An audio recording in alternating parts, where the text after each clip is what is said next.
calles chilangas.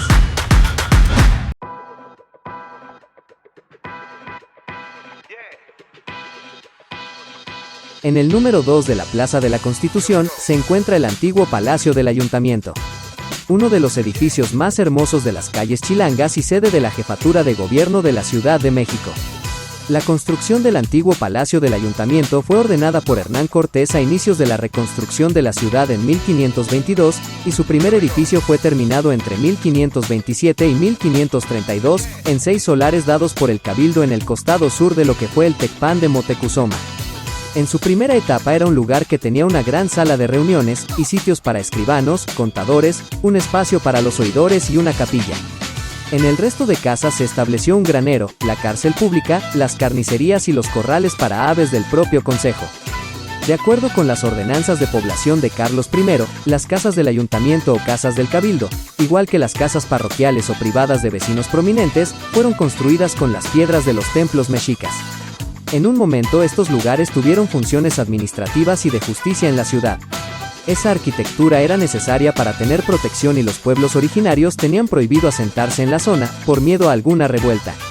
En 1629 la ciudad sufrió una inundación que se prolongó durante 5 años, lo que causó daños serios al edificio, y en 1692, un motín, derivado de la escasez de granos, hizo que el pueblo enardecido incendiara el Palacio Virreinal. Las actas de cabildo fueron salvadas de las llamas por el ilustre jesuita Carlos de Sigüenza y Góngora. A principios del siglo XVIII el Palacio del Ayuntamiento fue reconstruido con el gusto de la época. Del primer edificio, que era mucho más austero con muros anchos y ventanas pequeñas, pasa al estilo barroco, con arcos y adornos, y hasta principios del siglo XX se le agregarán los detalles en estilo neoclásico. La construcción original llegó a abarcar toda la manzana, en ella se encontraban la alhóndiga, el abasto de carne, la fundición para acuñar moneda, la cárcel y el primer salón de cabildos, donde las autoridades se reunían para discernir leyes y ordenanzas para el buen funcionamiento de la ciudad. En su interior se pueden apreciar en sus columnas los estilos dórico, jónico y corintio y su hermoso salón de cabildos. El salón de cabildos ha sido escenario de eventos trascendentes, como los discursos de Primo de Verdad, precursor de la independencia. En 1930, el gobierno de la ciudad cedió el espacio de cabildos a la Segunda República Española en el exilio, para que se eligiera al presidente de la República Española, resultando de la votación Diego Martínez Barrios. Casi 5 siglos de historia nos contemplan. El Salón de Cabildos del antiguo Palacio del Ayuntamiento es uno de los sitios más importantes. En este espacio se celebró, el 10 de mayo de 1532, la primera sesión del Cuerpo Municipal de Gobierno de la Metrópoli, a solo unos años de la caída de Tenochtitlán. En el plafón central resalta la pintura de Félix Parra, creado en 1893 y representa un cielo abierto como una alegoría de la patria, en la que se reúnen personajes históricos y observan a los tomadores de decisiones de la época. En el barandal aparecen personajes famosos en la historia de la ciudad como Francisco Primo de Verdad o Fray Servando Teresa de Mier. Es un espacio solemne, ornamentado por Manuel Gorospe al estilo Art Nouveau en 1893, usado para actos protocolarios. Cuenta con un estrado, que preside un retrato de Miguel Hidalgo y Costilla y 119 sillas.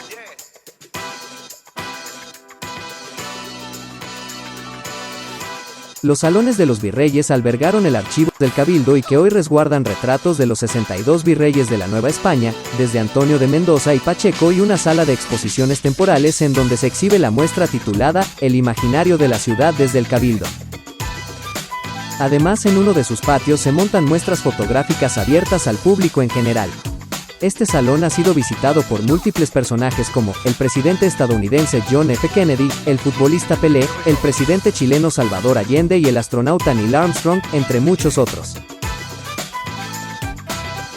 En el piso superior se encuentra el Ágora, Galería del Pueblo, recinto dedicado a temas sociales y creado como espacio de debate al puro estilo del Ágora griego. En él se encuentra la exposición El derecho a la ciudad, los movimientos urbanos populares, que relata el vertiginoso crecimiento de la población y la profunda transformación de la relación entre el mundo rural y el urbano.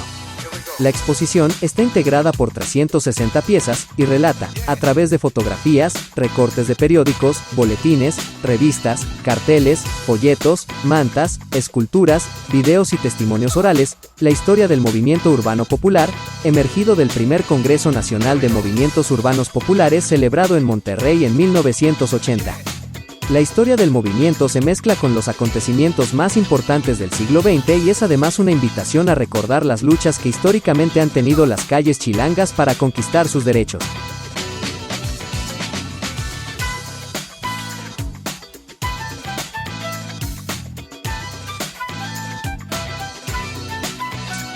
Además, una muestra dedicada a uno de los cronistas de las calles chilangas, Carlos Monsiváis, que relata entre objetos personales y piezas artísticas, un poco del ideario del escritor, sus amistades y su amor por la ciudad.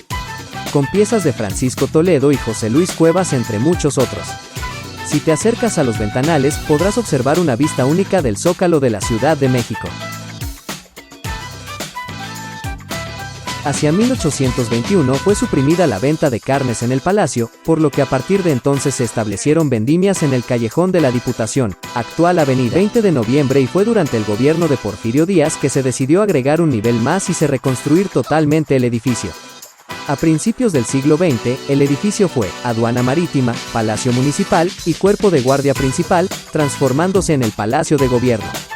A partir de 1929 se convierte en sede del Departamento del Distrito Federal y en 1934 se le agrega el cuarto piso, al llegar al poder Lázaro Cárdenas. Otro espacio histórico del antiguo edificio del Ayuntamiento albergó el Archivo Histórico de la Ciudad de México. Su historia comienza en 1903 cuando la reorganización administrativa del gobierno establece el Archivo General del Consejo Superior del Distrito Federal. El archivo y biblioteca permanecen juntos hasta 1921 cuando Francisco Gamoneda, personaje que hoy le da nombre, expone la necesidad de abrirla al público, ya que al principio se restringía el acceso y se debía contar con un permiso expreso del presidente municipal para su consulta. Además, clasifica el acervo existente en expedientes, actas de cabildo, manuscritos, inventarios, contabilidad, registros, objetos varios, periódicos y libros. En 1964 el acervo se fracciona y se envía al recién creado Museo de la Ciudad de México un aproximado de 3/4 partes de documentación variada, misma que conforma actualmente la mayor parte del fondo reservado de la Biblioteca Jaime Torres Bodet. Actualmente es el Centro de Documentación Francisco Gamoneda, aunque también es conocida como La Carbonera y alberga miles de libros, cuya especialidad es la historia de la Ciudad de México, y cualquier persona puede hacer consultas o simplemente visitarla y observar los vitrales con símbolos de la Ciudad de México, su fundación y sus escudos de armas, 4 pisos con anaqueles cargados de historia.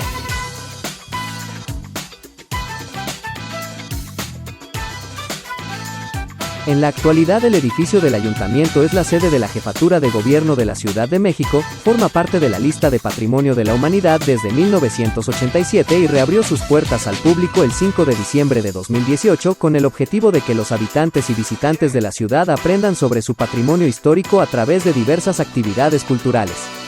La entrada es gratuita y de lunes a viernes de 10 a 5 de la tarde, los sábados y domingos cierra a las 6 de la tarde. Te invitamos a conocer el antiguo Palacio del Ayuntamiento y descubrir su Salón de Cabildo, la Carbonera y el Ágora. La entrada no tiene costo y puede visitarse con solo solicitarlo en la entrada. Si te gustó este video, cuéntanos por qué en los comentarios. Recuerda darle like, compartir y suscribirte. Recuerda que si vives o visitas la Ciudad de México, también eres parte de su historia. Nos vemos muy pronto desde otro lugar de las calles chilangas. Calles chilangas.